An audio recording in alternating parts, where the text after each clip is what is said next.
بسم اللہ الرحمن الرحیم۔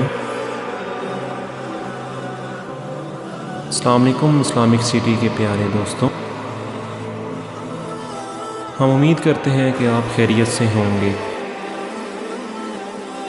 ہماری دعا ہے کہ اللہ تعالیٰ آپ کو خیر و عافیت سے رکھے، آمین۔ ناظرین گرامی، جیسا کہ آپ جانتے ہیں ارطغرل حاجی سلطنت عثمانیہ کے بانی ہیں۔ آپ کی پیدائش 1191 عیسوی میں ہوئی اور وفات 1280 عیسوی میں کچھ کتابیں جو کہ 1281 بتاتے ہیں میں ہوئی۔ آپ ہی کے 3 بیٹے تھے، گندوز، سوچی اور عثمان، اور آپ کے تیسرے بیٹے عثمان نے 1291 یعنی اپنے والد ارطغرل کی وفات کے 10 سال بعد خلافت بنائی، اور ارطغرل کے بھی اسی بیٹے عثمان کے نام سے ہی خلافت کا نام خلافت عثمانیہ رکھا گیا، لیکن سلطنت کی بنیاد ارطغرل حاجی رحمۃ اللہ علیہ رکھ کر گئے تھے۔ اس کے بعد اسی سلطنت نے 1291 عیسوی سے لے کر 1924 تک 600 سال تک ان ترکوں کی تلواروں نے امت مسلمہ کا دفاع کیا۔ اس کے ساتھ مسجد نبوی، گنبد حضرہ اور مسجد حرام کی جدید تعمیر، سیدنا امیر حمزہ کا مزار، مکہ مکرمہ تک ایک عظیم الشان نہر، آقائے دو جہاں صلی اللہ علیہ وآلہ وسلم کے مزار پر انور کے گرد سیسہ پلائی دیوار، مکہ مکرمہ تک ٹرین منصوبہ جیسے عظیم کارنامے سر انجام دیے۔ ناظرین گرامی، ارطغرل حاجی کا خاندان وسطی ایشیا سے یہاں آیا تھا، اور ان کے جد امجد اوغوز خان کے 12 بیٹے تھے، جن سے یہ 12 قبیلے بنے، جن میں سے ایک یہ کائی قبیلہ تھا جس سے ارطغرل حاجی تعلق رکھتا تھا۔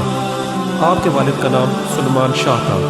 ارطغرل حاجی کے 3 اور بھائی سارم، زلجان اور گلدارو، آپ کی والدہ کا نام حیمہ تھا۔ آپ کا قبیلہ سب سے پہلے وسطی ایشیا سے ایران، پھر ایران سے اناطولیہ آئے تھے منگولوں کی یلغار سے نپٹنے کے لیے، جہاں سلطان علاء الدین جو سلجوق سلطنت کے سلطان تھے، اور یہ سلجوق ترک سلطنت سلطان الپ ارسلان نے قائم کی تھی، اور یہ سلطنت 1071 میں قائم ہوئی۔ یہ سلطنت جب 1071 میں قائم کی گئی تو بازنٹائن کو بیٹل آف مینزگرڈ میں عبرت ناک شکست دے کے سلطان الپ ارسلان تاریخ کی بہت بڑی شخصیت تھی، اور اسی سلطنت کا آگے جا کر سلطان علاء الدین سلطان بنے تھے۔ اسی سلطان علاء الدین کے سائے تلے یہ 12 قبیلے اوغوز خان رہتے تھے، اور اسی کائی قبیلے کے چیف ارطغرل بنے اپنے والد سلیمان شاہ کی وفات کے بعد۔ سب سے پہلے اہلت آئے تھے، پھر اہلت سے حلب، اور پھر 1232 جہاں سلطان صلاح الدین ایوبی کے پوتے العزیز کی حکومت تھی۔ سب سے پہلے ارطغرل نے العزیز کو اس کے محل میں موجود غداروں سے نجات دلائی، پھر اس سے دوستی کی، پھر سلطان علاء الدین کی بھتیجی حلیمہ سلطان سے شادی کی، جس سے آپ کو 3 بیٹے ہوئے۔ ایوبیوں اور سلجوکیوں کی دوستی کروائی گئی۔ سلیمیوں کے ایک مضبوط قلعے کو فتح کیا گیا جو حلب کے قریب تھا۔ اس کے بعد ارطغرل سلطان علاء الدین کے بہت قریب ہو گیا۔ اس کے بعد منگولوں کی یلغار قریب ہوئی تو ارطغرل حاجی نے منگول کے ایک اہم لیڈر نویان کو شکست دی۔ نویان منگول بادشاہ اوغتائی خان کا رائٹ ہینڈ تھا۔ اوغتائی خان چنگیز خان کا بیٹا تھا، اور اس اوغتائی کا بیٹا ہلاکو خان تھا، جس نے بغداد کو اس قدر روندا تھا کہ بغداد کی گلیاں خون سے بھر گئی تھی، دریائے فرات سرخ ہو گیا تھا۔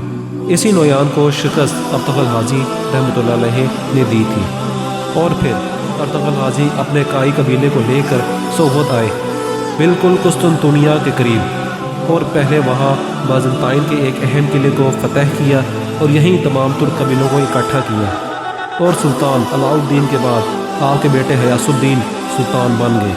ان کی بیٹی کے ساتھ ہی عثمان کی شادی ہوئی۔ ایک جنگ میں سلطان غیاث الدین شہید ہو گئے تو عثمان حاجی سلطان بن گئے، اور ان کی نسل سے جا کے سلطان محمد فاتح رحمۃ اللہ علیہ تھے، جس نے 1453 میں جا کے قسطنطنیہ کو فتح کیا، اور اس پہ حضور پاک صلی اللہ علیہ وسلم کی خیری خبر پوری ہو گئی۔ تاریخ میں ارطغرل حاجی جیسے جنگجو بہت کم ملتے ہیں، لیکن ہماری نسل ان کو جانتی نہیں۔ بہت بہادر جنگجو تھے آپ۔ ہر واریر جنگجو اسلام میں گزرا ہے جس نے کچھ نہ کچھ اسلام کے لیے ایسا کیا کہ ایک روحانی پہلو منظر عام پر نظر آتا ہے۔ ہر ایسی شخصیت کے پیچھے ایک روحانی شخصیت ضرور ہوتی ہے جس کی ڈیوٹی اللہ پاک نے لگائی ہوتی ہے۔ تاریخ اٹھا لیں، بھلے اسلام کے ہاتھ سے لے کر اب تک آج بھی اگر کوئی اسلام کے لیے یعنی امت مسلمانیہ کے لیے کوئی ڈیوٹی کر رہا ہے تو اس کا روحانی پہلو بھی ضرور ہوگا۔ اس جنگجو ارطغرل غازی کے پیچھے اللہ پاک نے جس کی ڈیوٹی لگائی تھی وہ شیخ محی الدین ابن العربی رحمۃ اللہ علیہ تھے۔ آپ درجنوں کتب کے مصنف ہیں، اس کے ساتھ آپ نے قرآن پاک کی مایہ ناز تفسیر بھی لکھی ہے۔ علم کی دنیا کے بادشاہ جانے جاتے تھے، وہ تصوف میں بھی اپنا ثانی نہیں رکھتے تھے۔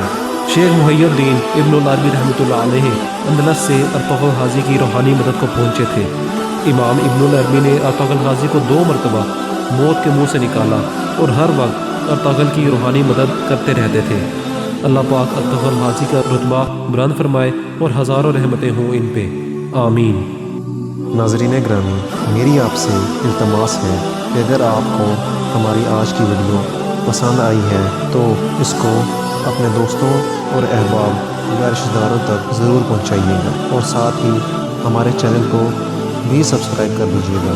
مجھے پوری امید ہے کہ انشاءاللہ عز و جل آپ کا یہ فیصلہ آپ کے لیے مستقبل میں مثبت ثابت ہوگا۔